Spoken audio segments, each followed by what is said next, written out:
Good evening. Thanks for joining us. I'm Mark Wright alongside Joyce Taylor. Thanks for evening. being here. So we just got some new numbers within the last hour in the primary races across Western Washington. And they tell us more about the Seattle City Council race, also a couple of other intriguing races. So let's start with the King County District number 2. Larry Gossett, King County Council member since 1993, also known as a Seattle civil rights icon, trailing behind. Chris Daniels joining us with more about this race, also what makes it very interesting. Yeah, I mean, the two of you have been around a long time. Larry Gossett is an icon in this community, a civil rights icon. Like you said, he hasn't really been challenged since the early to mid 90s. And here he finally has a challenge. By some of the feedback that I've heard over the last 24, 48 hours is that Gurmeet Zelahay has really been door to door, going door to door, trying to get votes. He has ran a pretty positive campaign, and this is finally now Larry Gossett getting a challenge, and it looks like come November, he's going to have to do some campaigning of his own to retain that seat that he's had since 1993. Tight race. Yes, and we can also talk about other races, right? District 7. Let's turn to the Seattle City Council. There's been a lot of talk about if this is a change election. District 7 is one that has been occupied by Sally Bagshaw, who is retiring. And what we see now with these new numbers, Andrew Lewis, who is a deputy city attorney, and the former Seattle police chief, Jim Pugel, the new numbers, they've more or less maintained where they were last night, with Lewis at 30%, Jim Pugel at 26%. And really there is a theme in this district, unlike some of the others. If there was a theme in one district, it might have been downtown, D7, which also includes Queen Anne and Magnolia, and where public safety apparently is paramount. The main thing was experience, maturity, Magnolia Bridge, and homelessness. That's former interim Seattle Police Chief Jim Pugel, who will face off against Deputy City Attorney Andrew Lewis. Property crime is a really big concern that folks have. Car prowling, breaking into cars. I'm a really big supporter of the emphasis patrols. Call it the law and order neighborhood, where issues surrounding homelessness were apparently a key driver in the primary. Both candidates had labor and business backing, and unlike other races, will likely play up experience versus ideological differences. Going back to experience, I've dealt with a big budget when I was assistant chief and chief of police with the police department. The only person in this race who has argued in the Seattle Municipal Court for the people of Seattle and brought successful prosecutions. I've also worked on diversion programs that have been extremely impactful in getting folks services. Whether the D7 race is a hint of what can be expected citywide is another story. Lewis has a little bit more labor support as far as the endorsements going into the primary, but again, it looks like those two men will be racing to see who represents District 7. Now let's go over some of the other races in the Seattle City Council. There's been a lot of talk about whether this is a change election. D2 is where the council president Bruce Harrell has been over the last several years, and you see Tammy Morales, who actually challenged Harrell 4 years ago, is leading. Actually, her numbers improved overnight. Mark Solomon, who was endorsed by Seattle Mayor Jenny Durkin, is actually number 2 there in the race. Looks like those two will be advancing to November. Turn to District 4 now. Again, the numbers, not much of a variance from what we saw last night. Alex Peterson, a longtime aide to the former Seattle mayor and longtime council member Tim Burgess, who's run a very strong campaign, started very early. He's at 44%. Sean Scott, a self-described Democratic socialist, who also had a strong early campaign, looks like he's advancing to November with 20%. And then go to D5. That is how Deborah Juarez, the incumbent, likes to label it.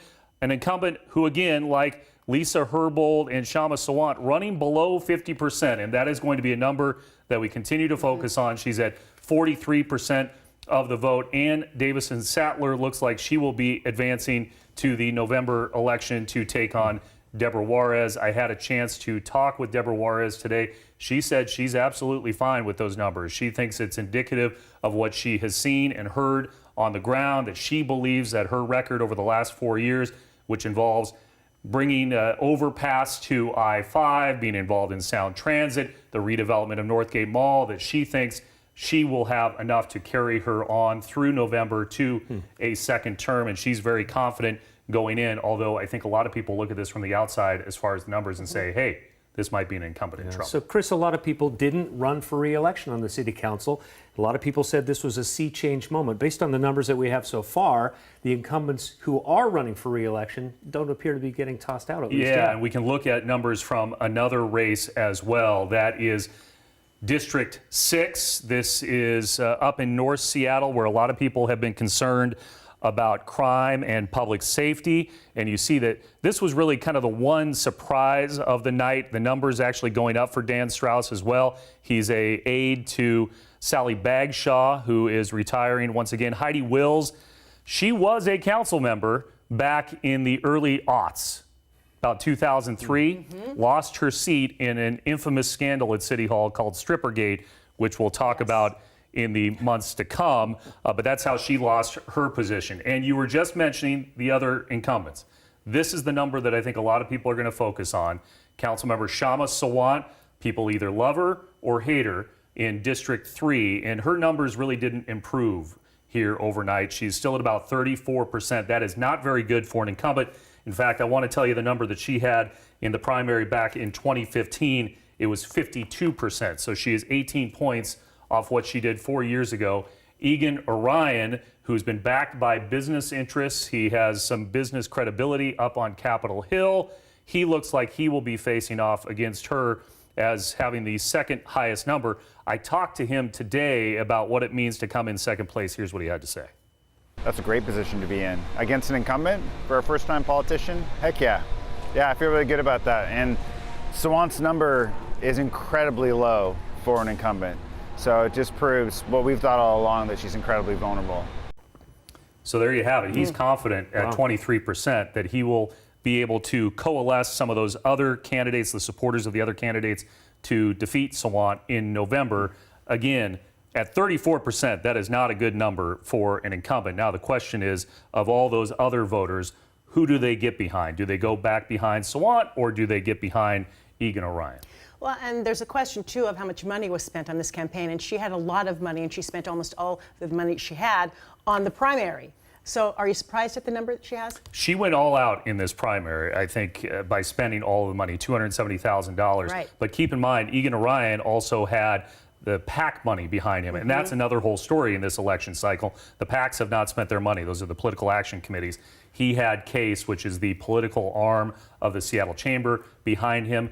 I think you'll see the chamber spend more money, and those business interests and outside interests spend more money on Egan Orion based on the results that we saw in District 3. Very interesting. Chris Daniels, thank you for breaking all that down. A lot of bet. numbers. Good job. All right, let's move on to Seattle Proposition 1, which would increase property taxes for 7 years to provide funding for libraries. Right now, look at that, 74% approval rating. The levy would cost the average household about $7 a month, an increase of about $3 per month, and generate about $219 million. The changes will start taking place in January of 2020. Some of those changes are all branch locations will open at noon on Sunday. More e-materials, eliminated fines for overdue materials.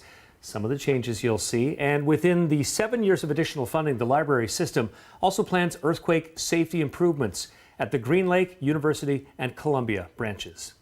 We do have some more numbers we want to pass on to you. Some numbers that show some surprisingly close races. Mayor of Bellingham, for example, today, April Barker closed the gap against leader Seth Fleetwood for 1%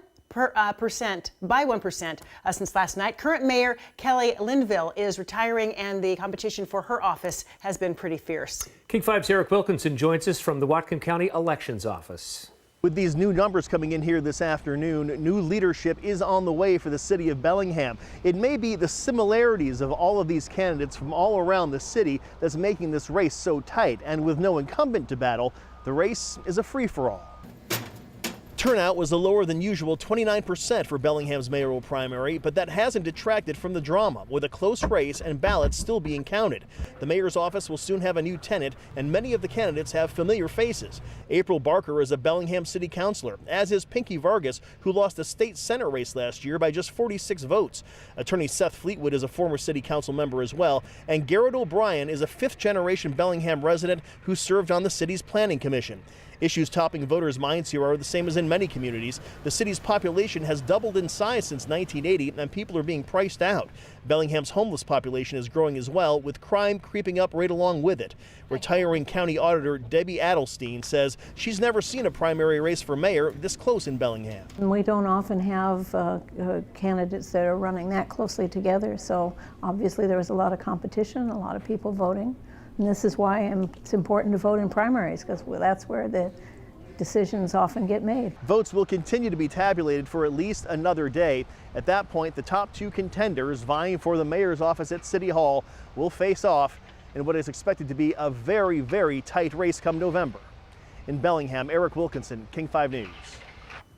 For a complete list of the results so far, you can text the word results to 206-448-4545, and we will text you a link.